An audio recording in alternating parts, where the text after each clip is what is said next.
Y ya estamos en directo, pues bienvenidos, bienvenidas panas, sean a una transmisión más leyendo Tristes Trópicos de Levi Strauss. Pues venga, estamos estrenando un poquito el estudio. El fin de semana fue de estar haciendo muchos movimientos, principalmente porque el sábado cumplí 26 años. Entonces un tanto para este nuevo año pues fue hacer muchos movimientos, deshacerme de muchas otras cosas que solo me estaban haciendo bulto. Pero pues nada, me imagino que ya en los siguientes directos van a estar viendo un poquito más en el fondo, pues lo que hay, ¿no? Pues venga, hoy vamos a estar retomando con lo que es el capítulo 36. Y estoy viendo que de hecho los capítulos son un tanto cortos, entonces puede que hoy leamos 3 capítulos. Ahí vuelvo a estar checando el tiempo porque dentro de unas 2 horas tengo consulta. Pero pues venga, sin más preámbulo, capítulo 36. Cerigal. Las dos especies principales de árboles de látex, Hevea y Castilloa, son llamadas respectivamente en la jerga local seringa y caucha. La primera es también la más importante. Solo crece en las inmediaciones de los ríos, cuyas orillas constituyen un dominio impreciso, concedido por una vaga autorización del gobierno, no a propietarios, sino a patrones. Estos patroes do seringal son los terratenientes de un depósito de víveres y provisiones diversas, ya a título independiente, ya, más a menudo, como concesionarios de un empresario o de una pequeña compañía de transporte fluvial que posee el monopolio de la navegación en el curso y los afluentes de un río. El buscador de caucho es, en principio, de manera significativa, un cliente, y se denomina fregués, cliente de la tienda de la zona donde se instala, en la cual se compromete a comprar todas sus mercaderías, la aviacao, que no tiene nada que ver con la aviación, y a vender toda su cosecha, mediante el adelanto de sus herramientas y de una temporada de víveres, que se anota inmediatamente a su cuenta, contra el otorgamiento de un asentamiento llamado Colocacao, grupo de itinerarios, las estradas en forma de argolla, que llega por sus extremos a la choza construida sobre la orilla y que hace el servicio de los principales árboles productores, ya localizados en la selva, por otros empleados del patrón, el mateiro y el ajudante. Todas las mañanas, temprano, pues se cree que conviene trabajar en la oscuridad, el seringueiro recorre uno de sus caminos provisto de la faca, cuchillo curvo y de la coronga, lámpara que lleva fijada en su sombrero, a la manera de un minero. Incide las seringas según técnicas delicadas llamadas de bandera o de espinazo de pescado, pues el árbol mal cortado corre el riesgo de secarse y de agotarse. Hacia las 10 de la mañana han sido trabajados de 150 a 180 árboles. Después de almorzar, el seringueiro regresa a su camino y recoge el látex que chorreó desde la mañana en los trozos del zinc fijados al tronco, cuyo contenido vuelca en una bolsa, que él mismo confeccionó con algodón vasto impregnado de caucho. A la vuelta, hacia las 5 de la tarde, comienza la tercera fase o engorde de la bola de caucho que se está formando. La leche es lentamente incorporada a la masa ensartada en un palo transversal que se suspende por encima de una fogata. El humo la coagula en capas delgadas que se emparejan haciéndolas girar lentamente alrededor de su eje. Esta unidad se considera terminada cuando alcanza un peso estándar que oscila entre 30 y 70 kilos según las regiones. La confección de una bola puede llevar varias semanas, cuando los árboles están cansados. Las bolas, de las que existen numerosas variedades según la calidad del látex y la técnica de fabricación, son depositadas a lo largo del río, a donde el patrón viene todos los años a recogerlas para comprimirlas en su depósito, haciendo peles de borracha, pieles de caucho. Después las amarra en jangadas, destinadas a disgregarse al saltar las caídas de agua para ser pacientemente reconstruidas al pie de estas, hasta la llegada a Manaos o a Belém. Así pues, para simplificar una situación a menudo compleja, el seringueiro depende del patrón, y este de la compañía de navegación que fiscaliza las vías principales. Este sistema es una consecuencia de la baja de su cotización en bolsa, que se produjo a partir de 1910, cuando el caucho de plantación de Asia vino a competir con la cosecha silvestre brasileña, en tanto que la explotación propiamente dicha perdía su interés. Salvo para los necesitados, el transporte fluvial seguía siendo tanto más remunerador cuanto que las mercaderías se venden en el seringal, aproximadamente a 4 veces su precio de mercado. Los más poderosos abandonaron el caucho para reservarse el flete que les daba el control del sistema sin los riesgos, pues el patrao está doblemente a merced del transportador, ya porque éste decide elevar sus tarifas, ya porque se rehúse a aprovisionarlo. Pues un patrón cuya tienda está vacía pierde sus clientes, desaparecen sin pagar la deuda o bien mueren de hambre en el lugar. El patrón está en manos del transportador, el cliente en las del patrón. En 1938 el caucho valía menos de 50 veces su propio precio de final del gran boom. A pesar de una alza temporaria de las acciones durante la última guerra mundial, la situación no ha mejorado en la actualidad. Según los años, la cosecha de un hombre en el Machado varía entre 200 y 1200 kilos. En la hipótesis más favorable, sus ingresos le permitirían, en 1938, comprar más o menos la mitad de las mercaderías básicas: arroz, porotos negros, carne desecada, sal, balas de fusil, querosén y telas de algodón, que son indispensables para su supervivencia. La diferencia se cubre gracias a la caza, por una parte, y por otra, al endeudamiento, que comenzó antes de su instalación y que se acrecienta casi siempre hasta su muerte. Es útil transcribir aquí el presupuesto mensual de una familia de 4 personas, tal como se establecía en 1938. Las variaciones de precio de kilo de arroz permitirán restablecerlo, si se desea, en valor oro. Precio en Mureis, así como el unitario global: 4 kilos de grasa de cocina, 10.500 a 42, 5 kilos de azúcar, 4.500 a 22.500, 3 kilos de café, 5 a 15, 1 litro de querosén, 5 a 5, 4 barras de jabón, 3 a 12, 3 kilos de sal para la casa, de 3 a 9, 20 balas calibre 44 de 1.200 contra 24, 4 libras de tabaco, 8.500 contra 34, 5 bloques de papel de cigarrillos, 1.200 contra 6, 10 cajas de fósforos, .500 a 5, 100 gramos de pimienta para saladuras, 3 a 3, 2 cabezas de ajo, 1.500 a 3, 4 cajas de leche condensada para bebés, 5 a 20, 5 kilos de arroz, 3.500 a 17.500, 30 litros de harina de mandioca, 2.500 a 75, 6 kilos de sarque, carne desecada, 8 a 48, dando un total de 341. En un presupuesto anual hay que agregar los cortes de algodón, cada uno de los cuales valía, en 1938, de 30 a 120 mureis, el cazado, 40 a 60 mureis el par, el sombrero, 50 a 60 mureis. En fin, las agujas, los botones y el hilo y los medicamentos que se consumen de manera asombrosa. Para dar una idea, el comprimido de quinina se necesitaría 1 por día para cada miembro de la familia, o de aspirina cuesta 1 mureis. Recordemos que en la misma época, en Machado, una temporada muy buena, la cosecha de caucho dura de abril a septiembre, pues la selva es intransitable durante las lluvias, proporciona 2.400 mureis. La fina se vende en Manaus en 1936 a 4 mureis el kilo más o menos, de lo cual el productor recibe la mitad. Si el seringueiro no tiene niños pequeños, si solo come el producto de su casa y harina de mandioca que él mismo cultiva y fabrica al margen de su trabajo temporario, su presupuesto alimentario mínimo absorbe por sí sola esta entrada excepcional. Ya sea o no dueño de su negocio, el patrón vive en el terror de la bancarrota, y esto lo acecha si sus clientes desaparecen antes de haber reembolsado sus adelantos. Su contramaestre armado vigila el río. Pocos días después de haber dejado a los Tupip Cahuaib, un extraño encuentro que tuvimos en el río quedará en mi recuerdo como la misma imagen del seringal. Transcribo según mi diario de viaje el 3 de diciembre de 1938. Hacia las 10. El tiempo está gris y hace un calor húmedo. A nuestro encuentro viene una pequeña montaira conducida por un hombre flaco, su mujer, gorda mulata de cabello motoso, y un niño de unos 10 años. Están agotados y la mujer termina sus frases llorando. Vuelven de una expedición de 6 días por el Machandino, 11 cachoeiras, caídas de agua, de las cuales una, Jaburu, exigió la baracao por terra, transporte de la embarcación, en busca de una de sus fregueses que huyó con su compañera, llevando una piragua y sus cosas.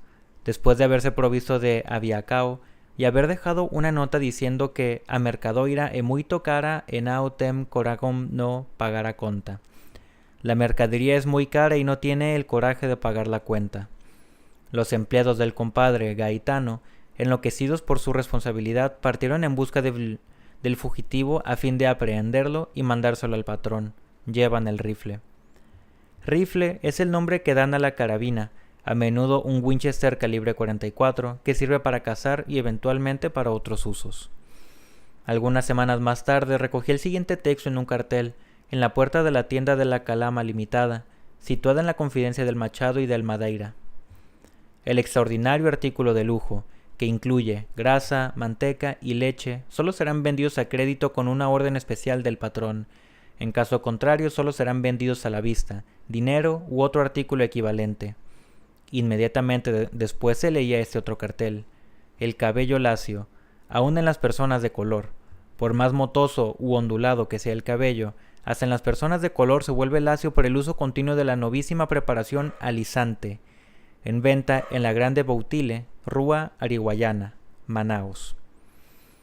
En efecto, el acostumbramiento a la enfermedad y a la miseria es tan grande que la vida del seringal no siempre es siniestra. Sin duda, es tan lejos el tiempo en el que los altos precios del caucho permitían la construcción de mesones de madera en las confluencias, estrepitosos garitos donde los seringueiros perdían en una noche la fortuna de algunos años y partían al día siguiente para recomenzar, solicitando la viacao a un patrao compasivo. Yo vi una de esas ruinas aún conocida con el nombre de Vaticano, evocadora de esplendores desaparecidos.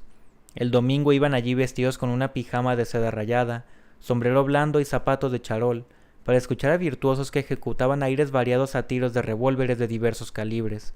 Ya nadie puede comprar una pijama de lujo en el seringal, pero esas jóvenes mujeres que llevan una existencia incierta de concubinato con los seringueiros continúan introduciendo un equívoco encanto.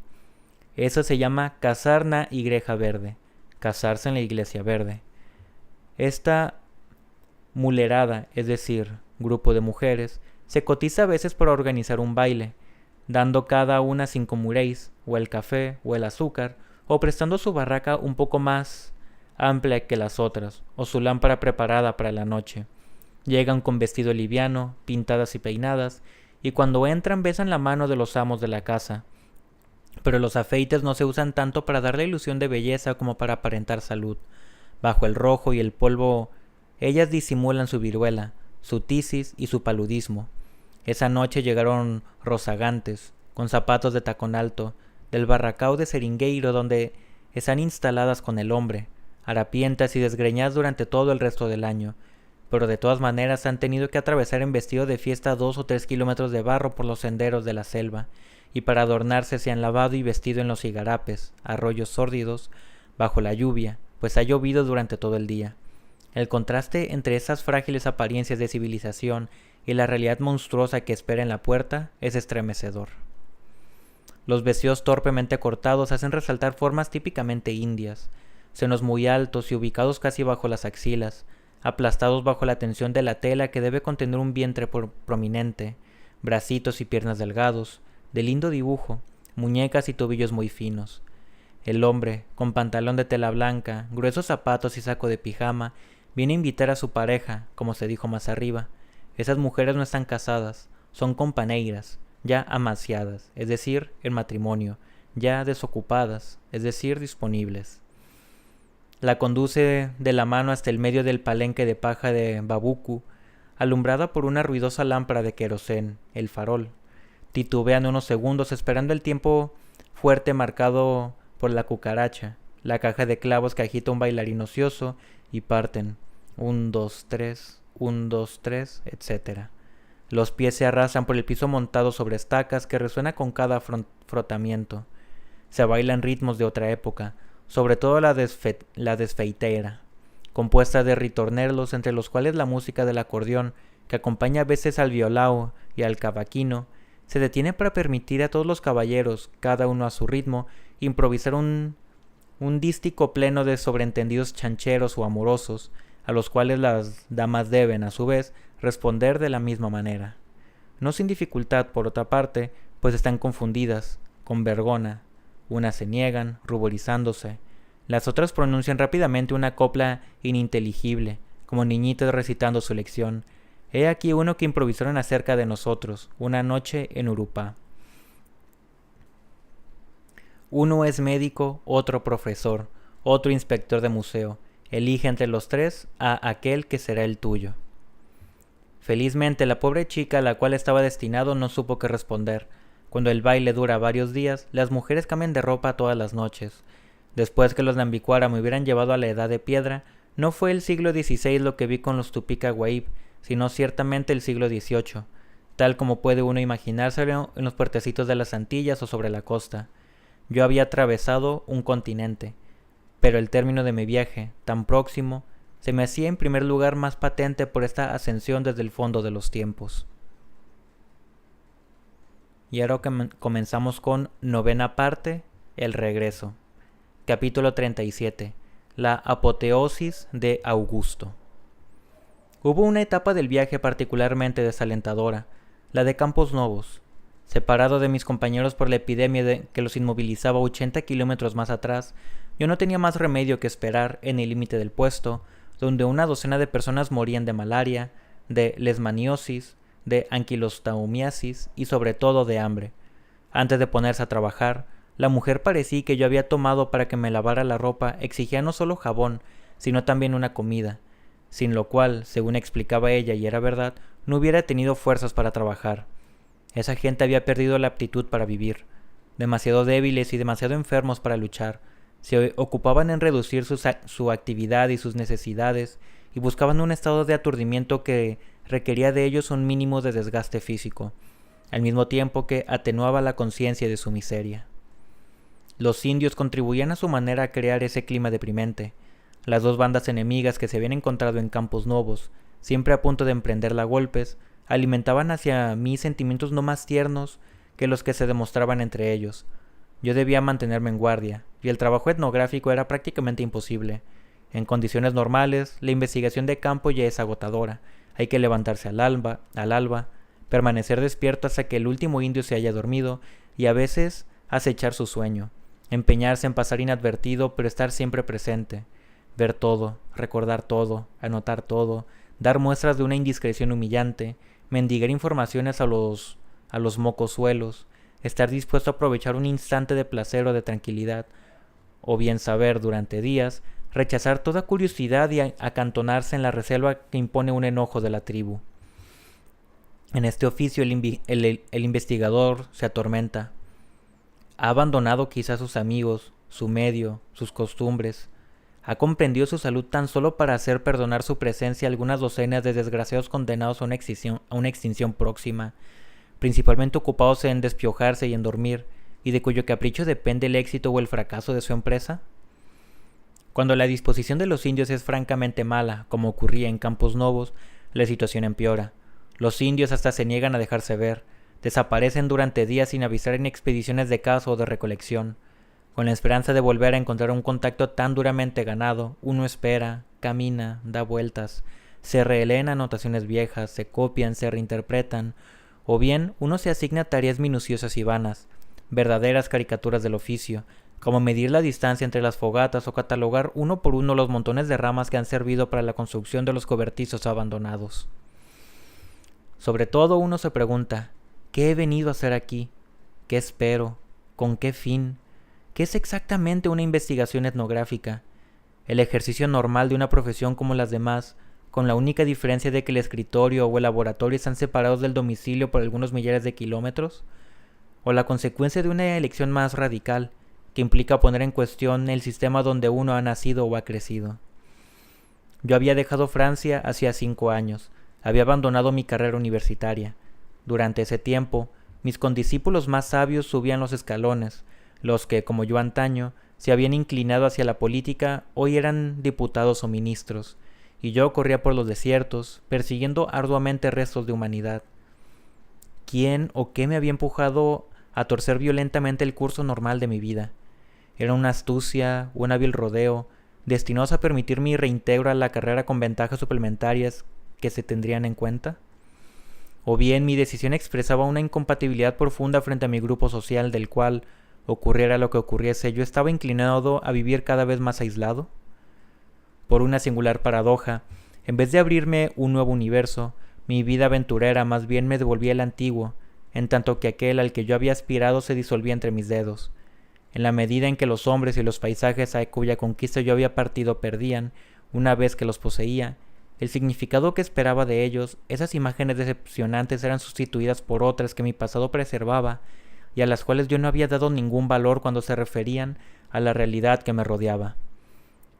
Andando por comarcas que pocos ojos habían contemplado, compartiendo la existencia de pueblos que imponían la miseria como precio, pagado en primer lugar por ellos mismos, para que yo pudiera remontar el curso de los milenios, ya no veía ni los unos ni los otros, sino visiones fugitivas de la campiña francesa de la que me había privado, o fragmentos de música o de poesía, que eran expresiones convencionales de una civilización contra la cual yo había optado. Debía convencerme, a riesgo de contrariar el sentido que había dado a mi vida. Durante semanas, en esa meseta del Mato Grosso occidental, no me obsesionaba lo que me rodeaba, que no volvería a ver, sino una melodía recurrente que mi recuerdo empobrecía, la del estudio número 3 del Opus 10 de Chopin, donde por un escarnio a la amargura que me hería también a mí, me parecía resumirse todo lo que había dejado atrás. ¿Por qué Chopin? Así que nunca me sentí particularmente inclinado. Educado en el culto wagneriano, había descubierto a Debussy hacía muy poco, aún después que Las bodas, que oí en su segunda o tercera representación, me revelaran un Stravinsky, un mundo que me parecía más real y más válido que las sábanas del Brasil central, e hicieran hundirse en mi universo musical anterior. Pero cuando abandoné Francia, lo que me proporcionaba el alimento espiritual que necesitaba era peleas. Entonces, ¿por qué Chopin y su composición más trivial se me imponían en el desierto? Más ocupado por ese problema que por consagrarme a las observaciones que me hubiera justificado, me decía que el progreso que consiste en pasar de Chopin a Debussy se encuentra quizá amplificado cuando se produce en el otro sentido. Disfrutaba ahora en Chopin las delicias que me hacía preferir a Debussy, pero bajo una forma implícita, incierta aún, y tan discreta que al comienzo casi no las había advertido, e iba a ver de golpe su manifestación más ostensible. Cumplía un doble progreso, profundizando la obra del compositor más antiguo, le reconocía bellezas que permanecerían ocultas a quienes no hubiera conocido primeramente a Debussy. Amaba a Chopin por exceso y no por defecto, como lo hace aquel cuya evolución musical se ha detenido en él. Por otra parte, para favorecer en mí la aparición de ciertas emociones, ya no tenía la necesidad de la excitación completa. El signo, la alusión, la premonición de ciertas formas bastaban. Legua tras legua, la misma frase melódica cantaba en mi memoria sin que pudiera librarme de ella. Sin cesar le descubría nuevos encantos. Muy débil al principio, me parecía que su trama se enredaba cada vez más como para disimular el extremo que la terminaría. Esta trabazón se hacía inextricable hasta el punto de que uno se preguntaba cómo librarse de ella. De repente, una nota resolvía todo y esa escapatoria parecía aún más audaz que el desarrollo comprometedor que la había precedido, reclamado y hecho posible. Al oírla, los desarrollos anteriores se aclaraban con un sentido nuevo. Su búsqueda ya no era arbitraria, sino la preparación de esa salida inesperada. ¿Esto era entonces el viaje? ¿Una exploración de los desiertos de mi memoria, más que de los que me rodeaban? Una tarde, cuando todo dormía bajo el calor aplastante, acurrucado en mi hamaca y protegido de las pestes, como se dice allá por el mosquitero, cuya etamina cerrada vuelve al aire menos respirable aún, me pareció que los problemas que me atormentaban proporcionaban material para una pieza de teatro. La concebí con tanta precisión como si ya estuviera escrita. Los indios se habían desaparecido. Durante 6 días escribí de la mañana a la noche, en el reverso de hojas cubiertas de vocabularios, de croquis y de genealogías. Después de ello, la inspiración me abandonó en pleno trabajo y jamás me volvió. Cuando releo mis garabatos, no creo tener que lamentarlo. Mi pieza se titulaba La apoteosis de Augusto y se presentaba como una nueva versión de Sina. Presentaba a 2 hombres, amigos de la infancia, que se encontraban en el momento, crucial para cada uno de ellos de sus carreras divergentes. El uno, que había pensado optar en contra de la civilización, descubre que ha empleado un medio complicado para volver a ella, pero por un método que suprime el sentido y el valor de la alternativa ante la cual antaño él se creyó ubicado. El otro, Destinado desde su nacimiento para la vida social y sus honores, comprende que todos sus esfuerzos han tendido hacia un término que los consagra al anonadamiento, y ambos buscan en su mutua destrucción salvar aún el precio de la muerte, la significación de su pasado. La pieza comenzaba cuando el Senado, que quería hacer a Augusto un honor más sublime que el imperio, votaba la apoteosis y se preparaba para ubicarlo vivo en la jerarquía de los dioses. En los jardines del palacio, dos guardias discuten el acontecimiento y tratan de prever sus consecuencias desde el punto de vista particular. ¿El trabajo de policía no se volverá innecesario? ¿Cómo puede protegerse a un dios que tiene el privilegio de transformarse en insecto y de volverse invisible y paralizar a quien quiera? Piensan en la huelga. En todo caso, merecen un aumento. Llega el jefe de policía y les explica su error. La policía no tiene una misión que la distinga de aquellos a quienes sirve. Indiferente a los fines, se confunde con la persona y los intereses de sus amos, resplandece con su gloria. La policía de un jefe de estado divinizado también se hará divina, como a él todo le será posible. Realizando su verdadera naturaleza, podrá decirse de ella. En el estilo de las agencias de detectives, ve todo, oye todo, nadie sospecha de ella. La escena se llena de personajes que salen del Senado comentando la sesión que acaba de desarrollarse. Varios cuadros ponen en evidencia las maneras contradictorias de concebir el paso de la humanidad a la divinidad. Los representantes de grandes intereses especulan con nuevas oportunidades de enriquecimiento. Augusto, muy emperador, piensa solo en la confirmación de su poder, desde ahora al abrigo de las intrigas y de los manejos.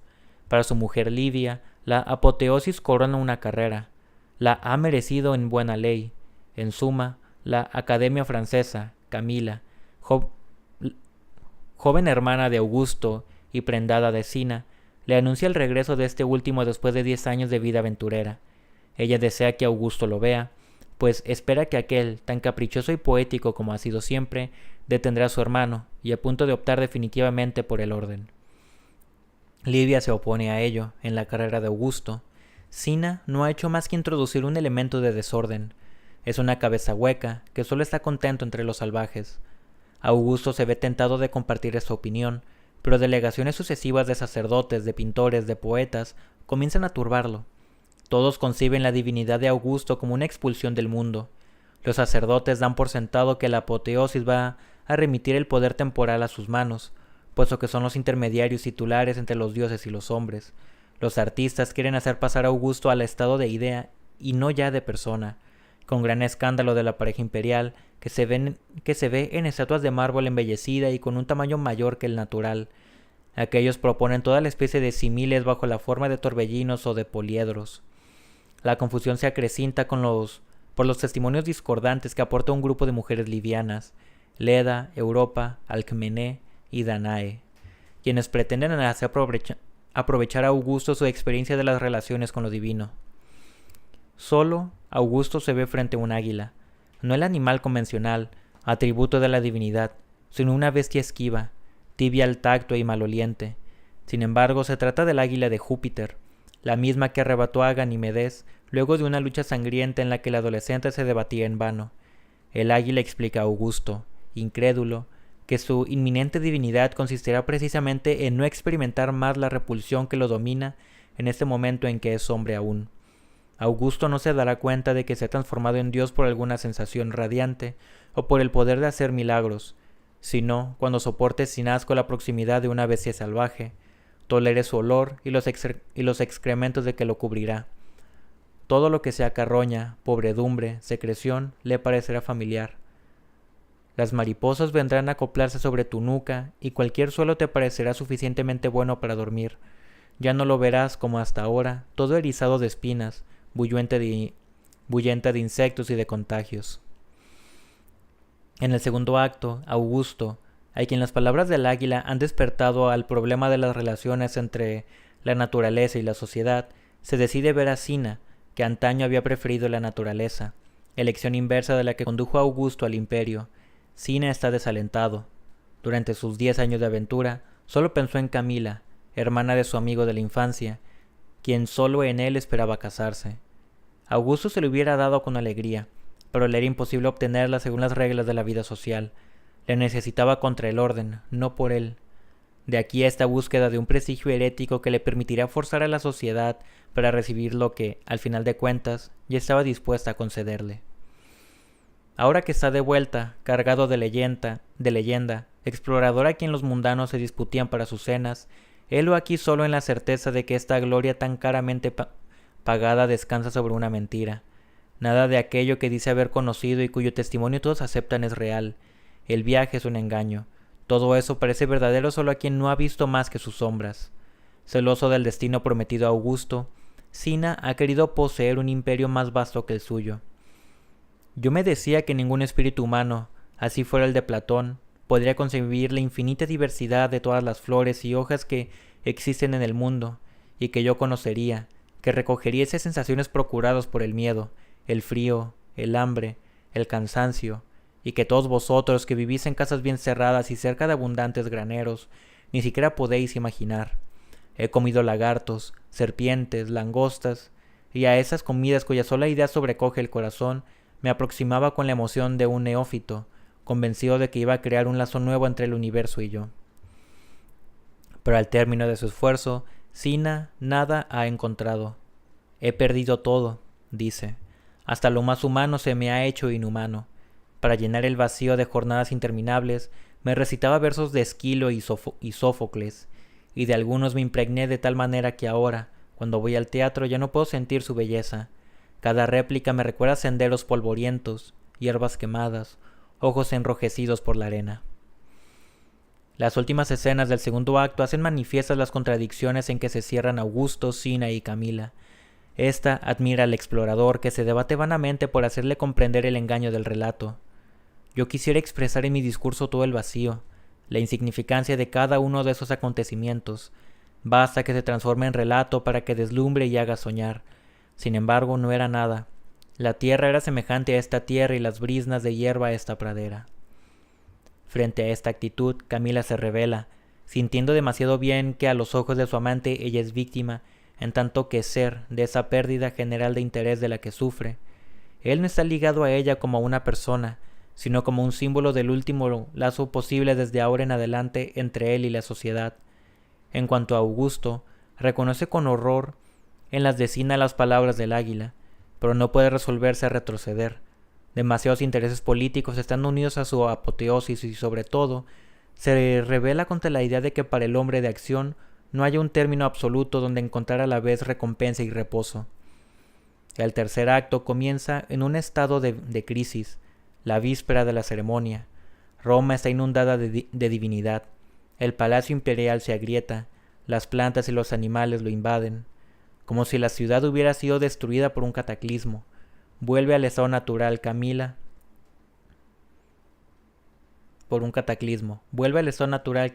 ha roto con Sina, y la ruptura proporciona a éste la prueba final de un fracaso del cual ya está persuadido. Vuelve a su rencor contra Augusto. Por vano que le parezca ahora el reposo de la naturaleza comparado con los goces más densos que proporciona la sociedad de los hombres, quiere ser el único en conocer su gusto. No es nada, lo sé, pero esta nada me es aún preciada porque he optado por ella. La idea de que Augusto pueda reunirlo todo, la naturaleza y la sociedad, que obtenga la primera como premio de la segunda y no al precio de una renuncia, le es insoportable. Asesinará a Augusto para atestiguar la inelectuabilidad de la elección. En ese momento Augusto llama a Sina en su ayuda. ¿Cómo desviar la marcha de acontecimientos que ya no dependen de su voluntad, permaneciendo fiel a su personaje? En ese momento de exaltación, una solución se le hace evidente. Sí, que Sina, como lo proyecta, asesine al emperador. Cada uno ganará de esa manera la inmortalidad que ha soñado. Augusto la oficial, la de los libros, las estatuas y los cultos, y Sina la negra inmortalidad del regicida, a través de la cual volverá a unirse con la sociedad al mismo tiempo que continuará contradiciéndola.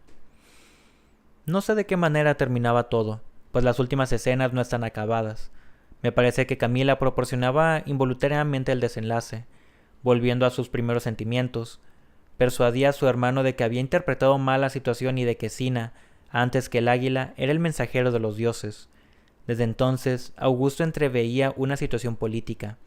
Si conseguía engañar a Sina, al mismo tiempo engañaría a los dioses. a pesar de que entre ellos había quedado convencido que el servicio de custodia se suprimiría y que él se ofrecería sin defensa a los golpes de su amigo. Augusto hacía duplicar los guardias secretamente. Cinna ni siquiera llegaría hasta él. Confirmando el curso de sus carreras respectivas, Augusto triunfará en su última empresa. Será Dios, pero entre los hombres, y perdonará a Cinna. Para éste solo se tratará de un fracaso más.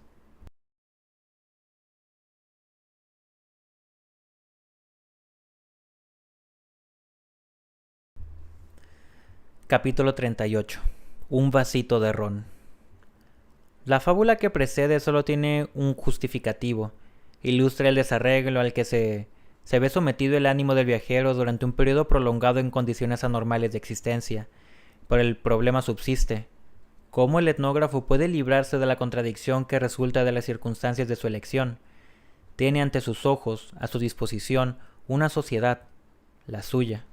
¿Por qué decide desdeñarla y dedicar a otras sociedades, elegidas entre las más lejanas y diferentes, una paciencia y una devoción que su determinación rehúsa a sus conciudadanos? No es casualidad que el etnógrafo tenga rara vez frente a su propio grupo una actitud neutra. Si es misionero o administrador, se puede inferir de esto que ha aceptado identificarse con una orden, al punto de consagrarse a su propagación, y cuando ejerce su profesión en el plano científico y universitario, hay grandes probabilidades de encontrar en su pasado factores objetivos que lo muestran poco o a nada adaptado a la sociedad donde ha nacido. Asumiendo su papel, ha buscado ya sea un modo práctico de conciliar su pertenencia a un grupo y la reserva que experimenta con respecto a él, ya simplemente la manera de aprovechar un estado inicial de desarraigo que le confiere una ventaja para aproximarse a sociedades diferentes, hacia las que ya se encuentra orientado. Pero si es de buena fe, se le plantea una pregunta.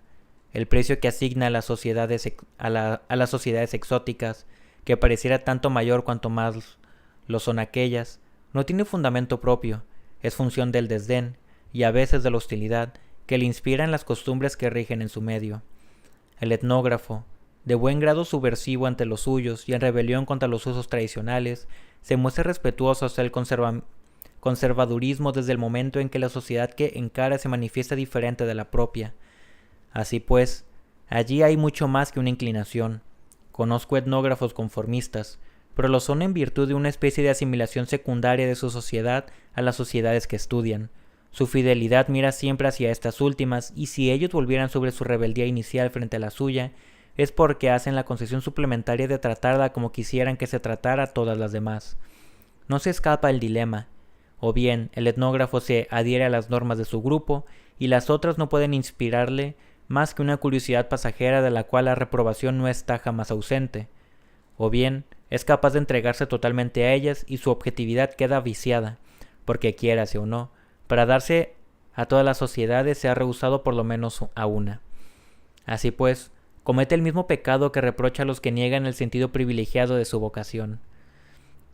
Esta duda me sobrevino por primera vez durante mi permanencia forzada en las Antillas, que he recordado al principio de esta obra. En la Martinica visité destilerías de ron rústicas y descuidadas. Allí se empleaban aparatos y técnicas que no habían cambiado desde el siglo XVIII. Por el contrario, en Puerto Rico, las fábricas de la compañía, que posee una especie de monopolio sobre toda la producción de caña, presentaban un espectáculo de depósitos de esmalte blanco y grifería cromada. Sin embargo, los roñes de la Martinica, saboreados al pie de viejas cubas de madera con desperdicios agrumados, eran medulosos y perfumados, mientras que los de Puerto Rico eran vulgares y groseros. La delicadeza de los primeros se deberá quizás a las impurezas, cuya persistencia es favorecida por una preparación arcaica. Este contraste ilustra a mis ojos la paradoja de la civilización, cuyos encantos dependen esencialmente de los residuos que transportan en su fluir, sin que podamos por eso impedirnos su clarificación. Teniendo dos veces razón, confesamos nuestro error, pues tenemos razón al ser racionales, tratando de acrecentar nuestra producción y disminuir nuestros precios de fabricación, pero también tenemos razón en cuidar tiernamente la imperfección que nos empeñamos en eliminar. La vida social consiste en destruir lo que le da su aroma. Esta contradicción parece reabsorberse cuando pasamos de la consideración de nuestra sociedad a la de otras, pues arrastrados en el movimiento de la nuestra, en cierto modo somos parte del proceso. No depende de nosotros el no querer lo que nuestra posición nos obliga a realizar. Cuando se trata de sociedades diferentes, todo cambia. La objetividad, imposible en el primer caso, nos es amablemente concedida. No siendo ya agente sino espectador de las transformaciones que se operan, nos resulta tanto más lícito pesar el pro y el contra de su devenir y de su pasado en cuanto estos siguen siendo pretexto para la contemplación estética y la reflexión intelectual, en lugar de habérsenos hecho presentes en la forma de inquietud moral. Razonando como acabo de hacerlo, quizás haya esclarecido la contradicción. He puesto en evidencia su origen y la razón de que caigamos en ella. Ciertamente no la he resuelto. ¿Es entonces definitiva? A veces se ha confirmado esto para deducir de allí nuestra condena, al manifestar por nuestra vocación una predilección que nos empuja hacia formas sociales y culturales muy distintas de la nuestra, sobreestimando aquellas a expensas de ésta, daríamos prueba de una inconsecuencia radical. ¿Cómo proclamaríamos válidas a esas sociedades si no fundándonos sobre los valores de la sociedad que nos inspira la idea de nuestras investigaciones? Definitivamente incapaces de evadirnos de las normas que nos han formado, nuestros esfuerzos para encarar las diferentes sociedades, incluso la nuestra, serían también una manera vergonzosa de confesar su superioridad sobre todas las otras. Detrás de la argumentación de esos buenos apóstoles, solo hay un mal juego de palabras. Pretenden pasar la mistificación, a la que se entregan, por el contrario del misticismo, del que nos acusan equivocadamente. La investigación arqueológica o etnográfica muestra que ciertas civilizaciones contemporáneas o desaparecidas han sabido o saben aún resolver problemas mejor que nosotros, aunque nos hayamos empeñado en obtener los mismos resultados. Me limitaré a un ejemplo. Hace solo pocos años que aprendimos los principios físicos y fisiológicos sobre los que reposa la concepción del vestido y vivienda de los esquimales, y que son esos principios desconocidos por nosotros los que les permiten vivir en condiciones climáticas rigurosas y no la costumbre o una constitución especial. Esto es tan cierto que al mismo tiempo se ha comprendido por qué los presuntos perfeccionamientos aportados por los exploradores al vestido esquimal se han mostrado más que inoperantes, contrarios al resultado que se esperaba. La solución indígena era perfecta. Para convencernos solo nos faltaba haber comprendido la teoría que la fundamenta. La dificultad no está aquí. Si juzgamos las realizaciones de los grupos sociales en función de fines comparables a los nuestros, a veces nos tendremos que inclinar ante su superioridad, pero al mismo tiempo obtenemos el derecho de juzgarlos y por lo tanto de condenar todos los otros fines que nos coinciden con los que nosotros aprobamos. Reconocemos implícitamente una posición privilegiada a nuestra sociedad, a sus costumbres y a sus normas, ya que un observador perteneciente a otro grupo social pronunciará veredictos diferentes ante los mismos ejemplos. En tales condiciones, ¿cómo nuestros estudios pueden aspirar al título de ciencia? Para volver a hallar una posición de objetividad, deberemos abastecernos de cualquier juicio de ese tipo. Admitiremos que, en la gama de posibilidades abiertas a las sociedades humanas, cada una ha hecho determinada elección y que esas elecciones son incomparables entre sí. En diferentes escalas, tienen el mismo valor. Pero entonces surge un nuevo problema. Pues sí, en el primer caso estábamos amenazados por el oscurantismo bajo la forma de un rechazo ciego de lo que no es nuestro. Corremos ahora el riesgo de ceder a un eclectismo que nos prohíbe repudiar nada en ninguna cultura, ya sea la crueldad, la injusticia y la miseria contra las cuales protesta a veces esa misma sociedad que la sufre. Y como esos abusos también existen entre nosotros, ¿qué derecho tendremos a combatirlos de manera definitiva si es suficiente con que se produzcan fuera para que nos inclinemos ante ellos? Así pues, la oposición entre dos actitudes del etnógrafo, crítico a domicilio y conformista fuera, oculta otra a la cual le resulta más difícil de escapar. Si quiere contribuir a un mejoramiento de su régimen social, debe condenar, en cualquier lugar donde existan, las condiciones análogas a las que él quiere derribar, y pierde su objetividad y su imparcialidad. Por otro lado, el desapego que le imponen el escrúpulo moral y el rigor científico lo previene de criticar su propia sociedad, dado que no quiere juzgar a ninguna con el fin de conocerlas a todas. Si actúa en su medio, se priva de comprender el resto, pero si quiere comprender todo, renunciará a cambiar nada. Si la contradicción fuera insuperable, el etnógrafo no debería titubear sobre el término de la alternativa que le toca. Es etnógrafo, y él lo ha querido así, que acepte la mutilación complementaria de su vocación. Ha elegido a los otros y debe sufrir las consecuencias de esa opción. Su papel será solo el de comprender a estos otros, en nombre de quienes no puede actuar, ya que el solo hecho de que sean otros le impide pensar o querer en su lugar, lo cual equivaldría a identificarse con ellos. Además, renunciaría a la acción en su sociedad por miedo a tomar posición frente a valores que pueden volver a encontrarse en sociedades diferentes. Podría introducirse el prejuicio en su pensamiento. Solo subsistirá la elección inicial, por la cual rehusará toda justificación, acto puro, no motivado, si puede serlo, solo por consideraciones exteriores tomadas del carácter o de la historia de cada uno. Felizmente no estamos en esto. Después de haber contemplado el abismo que rozamos, que nos permita buscar su salida, esta puede ganarse en ciertas condiciones: moderación del juicio y división de la dificultad en 2 etapas. Ninguna sociedad es perfecta. Todas implican por naturaleza una impureza incompatible con las normas que proclaman y que se traduce concretamente por una cierta dosis de injusticia, de insensibilidad, de crueldad. ¿Cómo evaluar esta dosis? La investigación etnográfica lo consigue. Pues sí es cierto que la comparación de un pequeño número de sociedades las hace aparecer muy distintas entre sí. Esas diferencias se atenúan cuando el campo de investigación se amplía. Se descubre entonces que ninguna sociedad es profundamente buena, pero ninguna es absolutamente mala. Todas ofrecen ciertas ventajas a sus miembros, teniendo en cuenta un residuo de iniquidad cuya importancia parece más o menos constante y que quizá corresponde a una inercia específica que se opone, en el plano de la vida social, a los esfuerzos de organización. Esta frase sorprenderá al amante de los relatos de viajes que se emociona frente al recuerdo de las costumbres bárbaras de tal o cual población. Sin embargo, esas reacciones a flor de piel no resisten una apreciación correcta de los hechos y su reubicación en una perspectiva ampliada. Tomemos el caso de la antropofagia, que de todas las prácticas salvajes es la que nos inspira más horror y desagrado. Se deberá, en primer lugar, disociar las formas propiamente alimentarias, es decir, aquellas donde el apetito de carne humana se explica por la carencia de otro alimento animal, como ocurría en ciertas islas polinesias. Ninguna sociedad está moralmente protegida de tales crisis de hambre. El hambre puede llevar a los hombres a comer cualquier cosa. El ejemplo reciente de los campos de exterminación lo prueba. Quedan entonces las formas de antropofagia que se pueden llamar positivas, las que dependen de causas místicas, mágicas o religiosas. Por ejemplo, la ingestión de una partícula del cuerpo de un ascendiente o de un fragmento de un cadáver enemigo para permitir la incorporación de sus virtudes o la neutralización de su poder.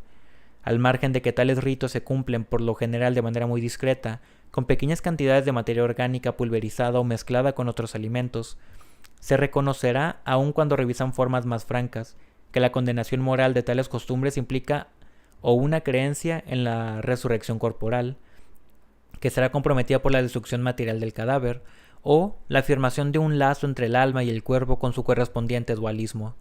Se trata de convicciones que son de la misma naturaleza que aquellas en nombre de las cuales se practica la consumación ritual y que no tenemos razones para preferir.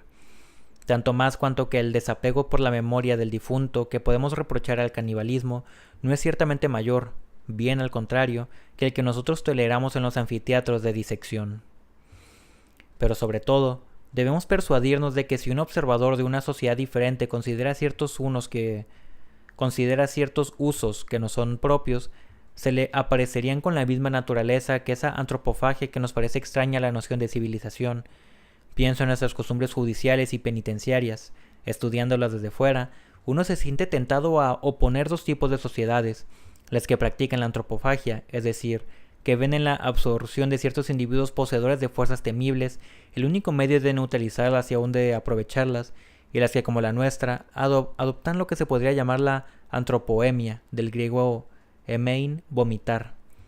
Ubicadas en el mismo problema, han elegido la solución inversa, que consiste en expulsar a esos seres temibles fuera del cuerpo social, manteniéndolos temporaria o definitivamente aislados, sin contacto con la humanidad, en establecimientos destinados a ese uso.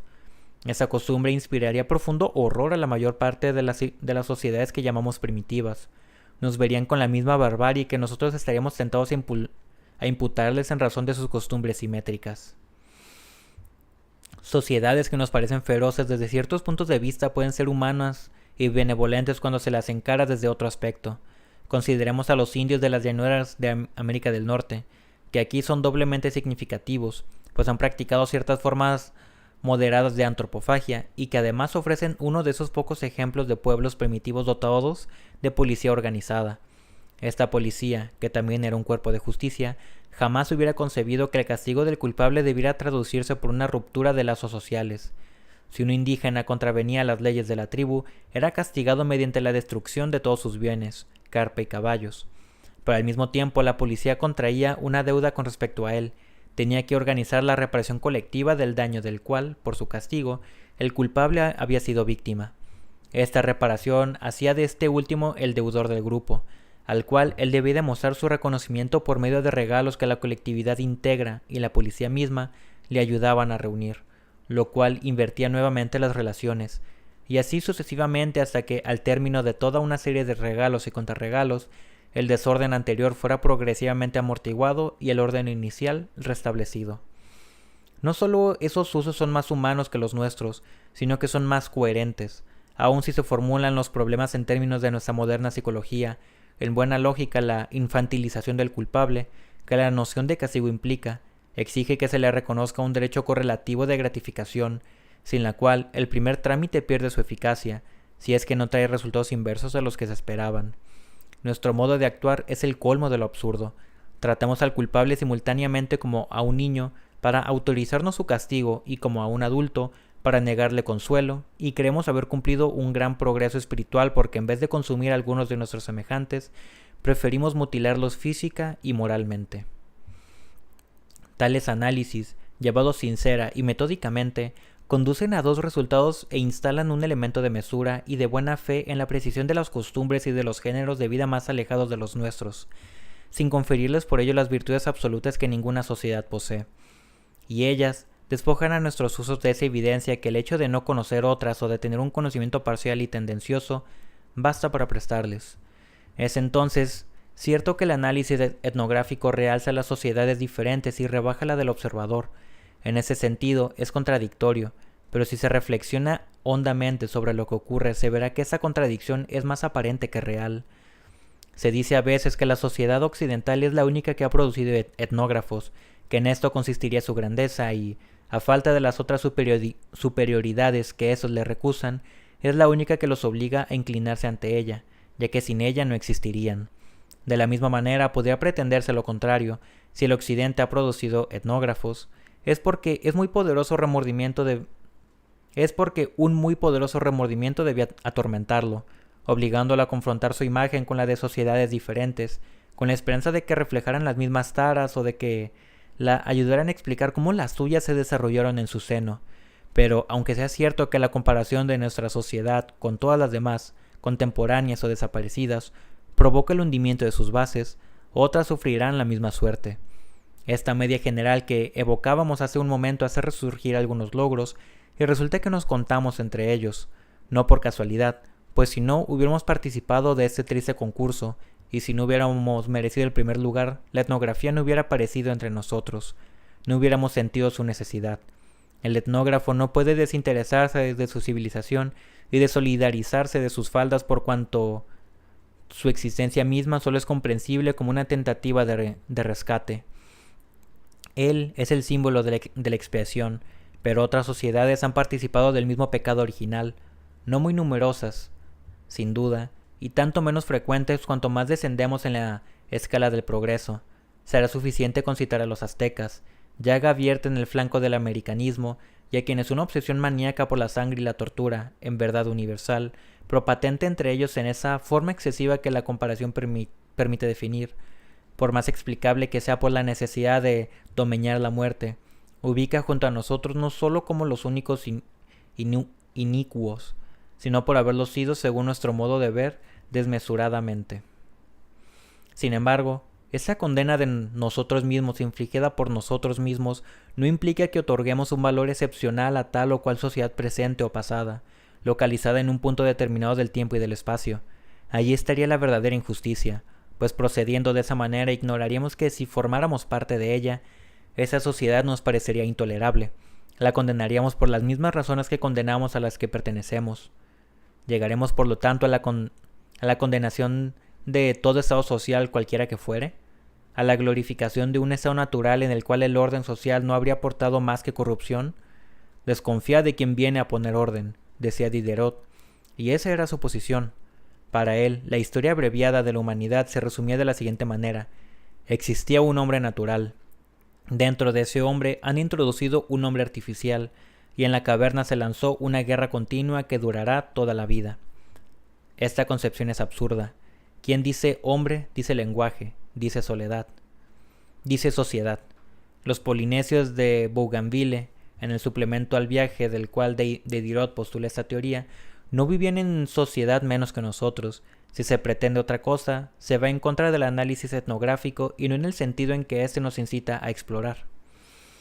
Agitando esos problemas, me convenzo de que no implican otra respuesta que la dada por Rousseau, tan desacreditado, nunca peor conocido. Rousseau, expuesto a la acusación ridícula que le atribuye una glorificación del estado de naturaleza, donde puede verse un error de Diderot pero no suyo, dice exactamente lo contrario, y solo queda por demostrar la manera cómo salir de las contradicciones por las cuales deambulamos a la rastra de sus adversarios. Rousseau, el más etnógrafo de los filósofos, si bien nunca viajó a tierras lejanas, poseía una documentación tan completa cuanto era posible para un hombre de su tiempo, y él la vivificaba, a diferencia de Voltaire, mediante una curiosidad plena de simpatía por las costumbres campesinas y el pensamiento popular. Rousseau, nuestro maestro, Rousseau, nuestro hermano, hacia quien demostramos tanta ingratitud, pero a quien cada página de este libro hubiera podido ser dedicada, si el hombre no fuera indigno de su gran memoria, pues jamás saldremos de la contradicción inherente a la posición del etnógrafo, sino repitiendo por nuestra cuenta la trayectoria que la ha hecho pasar de las ruinas dejadas por el discours source littéraire del inégalité, a la amplia construcción del contrato social, cuyo secreto es revelado por Emilio. Por él sabemos cómo, después de haber aniquilado todos los órdenes, se pueden aún descubrir los principios que permitirían edificar uno nuevo. Jamás Rousseau cometió el error de Diderot de idealizar al hombre natural. No corre el riesgo de mezclar el estado de naturaleza con el estado de sociedad. Sabe que este último es inherente al hombre, pero entraña males. El único problema es el de saber si esos males son ellos mismos inherentes al estado. Detrás de los abusos y de los crímenes, se buscará entonces la base inconmovible de la sociedad humana. La comparación etnográfica contribuye de dos maneras a esta búsqueda. Muestra que esta base no puede encontrarse en nuestra civilización. De todas las sociedades observadas, sin duda es la más alejada de ella. Por otra parte, despejando los caracteres comunes a la mayoría de las sociedades humanas, ayuda a constituir un tipo que ninguna reproduce fielmente, pero que precisa la dirección en que la investigación debe orientarse. Rousseau pensaba que el género de vida que hoy llamamos neolítico ofrece la imagen experimental más cercana. Se puede estar o no de acuerdo con él. Estoy bastante inclinado a creer que tenía razón. En el neolítico, el hombre hizo ya la mayor parte de los inventos indispensables para su seguridad. Se ha visto por qué se puede excluir la escritura. Decir que es un arma de doble filo no es una seña de primitivismo. Los modernos cibernéticos han redescubierto esta verdad. Con el neolítico, el hombre se puso a resguardo del frío y del hambre. Conquistó el tiempo disponible para pensar. Sin duda luchó mal contra la enfermedad, pero no es seguro que los progresos de la higiene hayan hecho algo más que proyectar sobre otros mecanismos, grandes hambres y guerras de exterminación, la carga de mantener una medida demográfica a la que las epidemias contribuían de una manera no más espantosa que las otras. En esa edad del mito el hombre no era más libre que hoy, pero solo su humanidad hacía de él un esclavo. Como su autoridad sobre la naturaleza era muy reducida, se encontraba protegido, en cierta medida liberado, por el almohadón amortiguante de sus sueños. A medida que esos se transformaban en conocimiento, el poder del hombre se acrecentaba, pero este poder del que estamos tan orgullosos, que nos pone en posición directa del universo, ¿qué es en realidad sino la conciencia subjetiva de una progresiva fusión de la humanidad con el universo físico, cuyos grandes determinismos actúan desde entonces, no ya como extraños sospechosos, sino por intermedio del pensamiento mismo, colonizándonos en provecho de un mundo silencioso en cuyos agentes nos hemos transformado? Rousseau sin duda tenía razón en creer que para nuestra felicidad más hubiera valido que la humanidad mantuviera un justo medio entre la indolencia del estado primitivo y la petulante actividad de nuestro amor propio, que ese estado era el mejor para el hombre, y que para salir de él ha sido necesaria alguna funesta casualidad, donde se puede reconocer ese fenómeno doblemente excepcional, como único y como tardío, que es el advenimiento de la civilización mecánica. Resulta claro, por lo tanto, que ese estado medio no es de ningún modo un estado primitivo, sino que supone y tolera cierta dosis de progreso, y del cual ninguna sociedad descrita presenta una imagen privilegiada, aun si el ejemplo de los salvajes, a casi todos los cuales se ha encontrado en ese punto, parece confirmar que el género humano estaba hecho para permanecer siempre en él. El estudio de esos salvajes aporta algo distinto de la revelación de un estado de naturaleza utópico o del descubrimiento de la sociedad perfecta en el corazón de las selvas.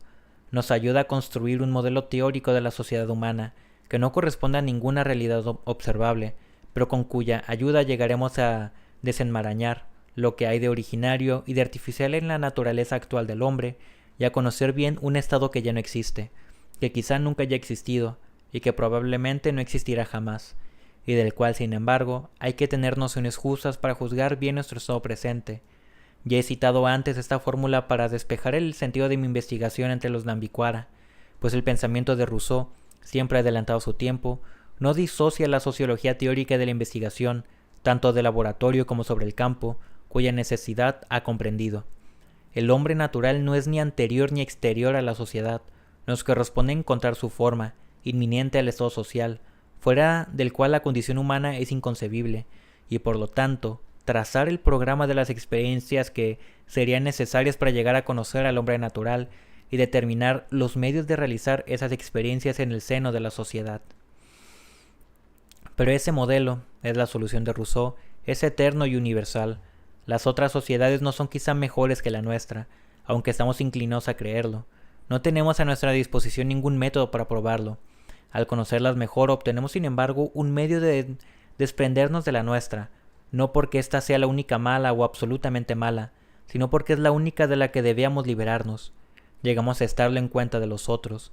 De este modo, nos ponemos en condiciones de abordar la segunda etapa, que consiste en utilizar todas las sociedades sin retener nada de ninguna, para desentrañar esos principios de la vida social que aplicaremos a la reforma de nuestras propias costumbres y no de las sociedades extrañas.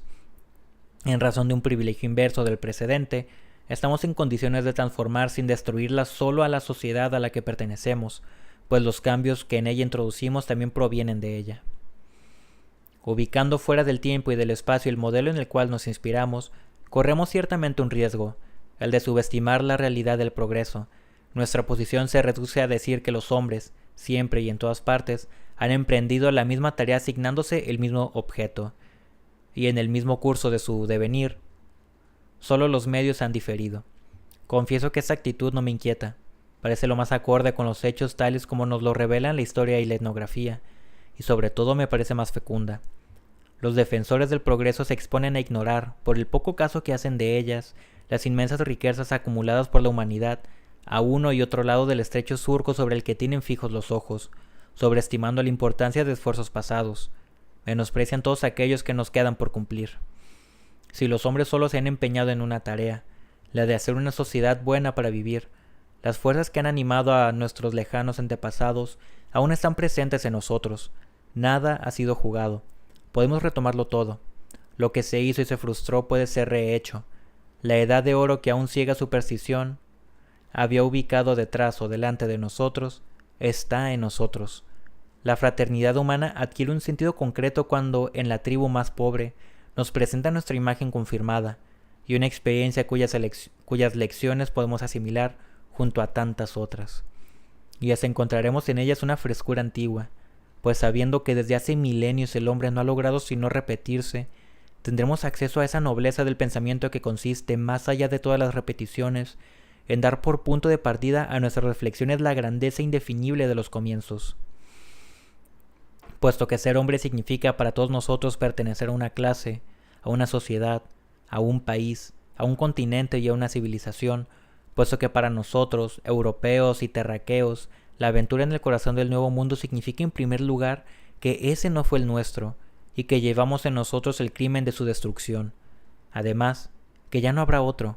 Vueltos hacia nosotros mismos por esta confrontación, sepamos por lo menos expresarla en sus términos primeros, en un lugar y refiriéndonos a un tiempo en que nuestro mundo ha perdido ya la oportunidad de elegir entre sus misiones.